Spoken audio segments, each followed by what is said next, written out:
Good evening. Welcome to Kumbukeni, and thank you for joining us.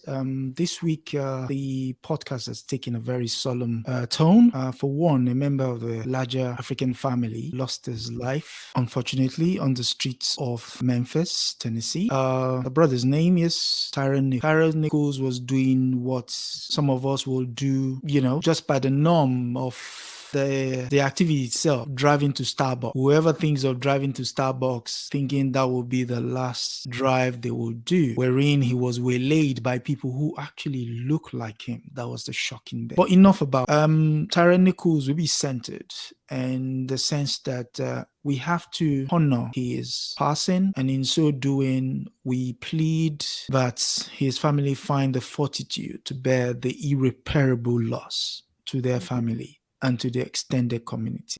Before I go further, I would like to introduce my co-hosts, Milton and Nduku, and ask them to say some words with regards to our young ancestor, Tyre Nichols. Brother Milton. Yes, greetings, sisters and brothers. Welcome to today's episode. Brother Adesoji has already indicated we have a rather somber tone today. Reflection, our prayer and thought to the young man, Tyre Nichols, brutally murdered by 5 fellow African police officers.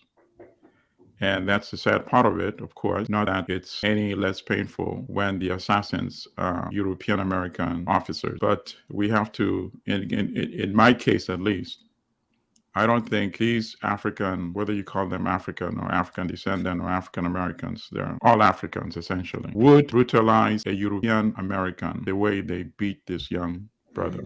And that's the sad fact. They would not dare to cross their mind to beat a European to pulp like that. And obviously, we're not saying they should beat a European American. But we bring this contradiction to highlight the fact that many of us as African people really have a special internalized hatred for fellow Africans. And that's one of the issues that we want to touch on today, its origins, its various manifestations, and the reason how and why it holds us back from realizing our essence as human beings. Hello, everyone. Nduku, you all.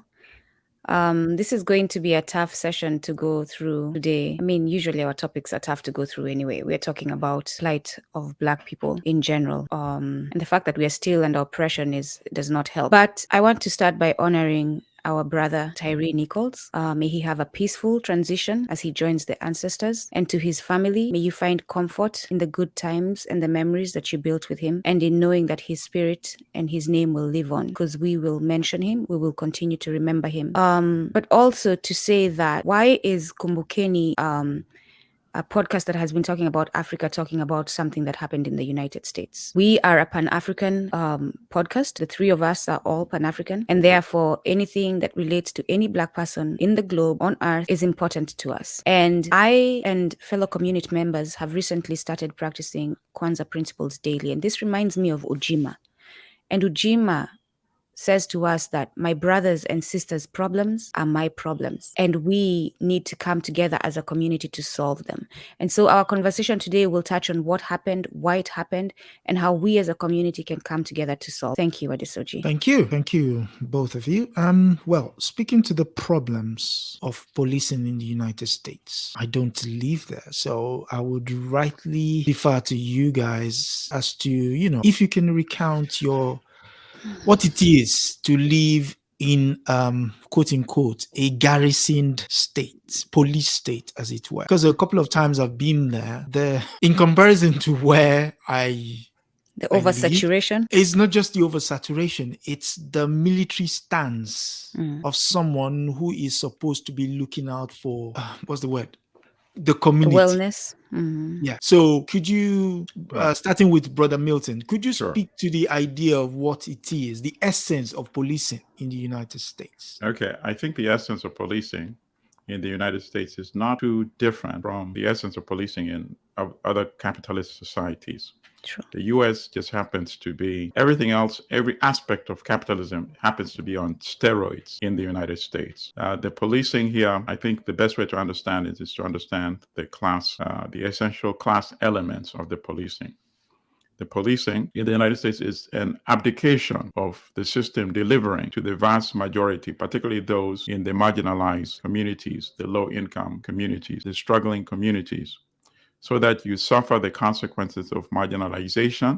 And of course, you notice if you do police commissioners or even mayors, they always like to come up with statistics, crime statistics. And they say, oh, things are getting better when the incidents of assaults, the incidents of theft, the incidents of murder, burglary, all these stats are going down. But you never see them at the same time evoking the poverty levels, the unemployment levels. So there's this association, as if there's no correlation between these elements, as if somebody who has a normal, decent job, can feed his family, wakes up one day and thinks, today my criminal element is raging up, so let me act it out. You see?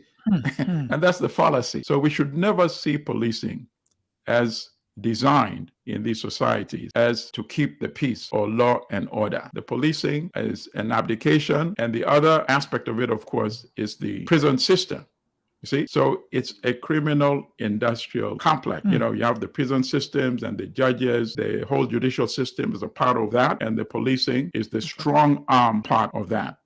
And then occasionally we have incidents such as the murder of Tyre Nichols, but there's a whole stream of incidents that we can look back. And of course, since the policing is on overdrive in the marginalized communities, most of these incidents also occur in the marginalized communities. We can't just say we're there to stop the crime, because where do some of the biggest crimes occur? On Wall Street. The financial collapse in the United States, 2008, where was that originated from?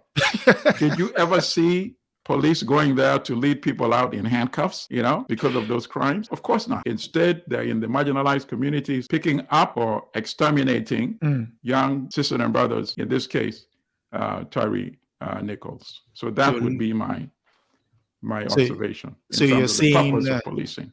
So you're saying police in the United States is a deflection tactic, which is look over there while they carry on their nefarious activities in one corner. Absolutely, and keep the barbarians on the other side of the game. I suppose the same question would go to you, Sister Nduku. What would you consider to be policing, the act of policing? It's funny. I'm just going to speak to that word that our brother Milton used, barbarians, and in his book Manufacturing Hate, which our brother Adesoji will show in a bit, because he'll speak to it some more.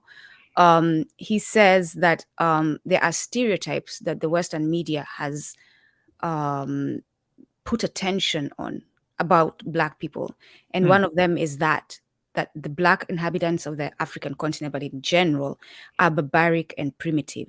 So when you have that continuous messaging of, and I will speak to my experience on with the police in the US, but I wanted to point this out. When you have that constant rewind messaging, and people are listening, Black people are barbaric, it is only logical that you will start embracing, unless you're actively watching what your mindset, you will start embracing those thoughts. Correct. And I believe this is what's happening with these officers. Yes, they look Black on the outside, but they're walking around with white supremacist souls. Walking around maintaining a system that is oppressing their own people and not finding anything wrong with it. In fact, standing proudly as I call them, gatekeepers of the system. And so for me, my experience with police reminds me, yesterday I was driving in the city, and you're looking for parking spots in the city, and I finally saw one, and I stopped so that I could pull into the spot. And behind me was a Black vehicle that I recognized, but I didn't recognize until it turned on its siren. And listen, I have no time for, so why are you turning on your siren? I'm backing up into the spot. And it's that unnecessary need to assert power.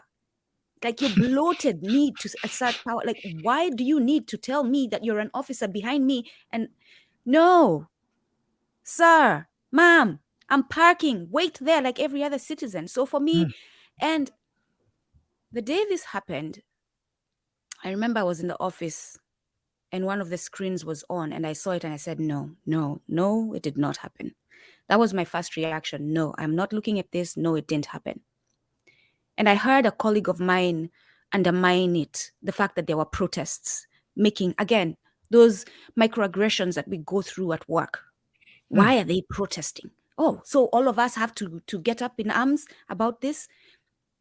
So this is the mentality that is the United States of America, the undervaluing of Black bodies, not seeing us as human.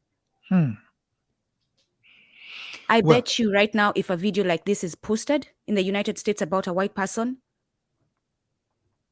they will find reason as to why America should be up in arms about it. But yes, so that evening, what I did, I called my son, and I was literally speaking to my son, telling him to be careful when he's out there because of this. So that is the experience of being in the United States and living under the policing of the United States police force.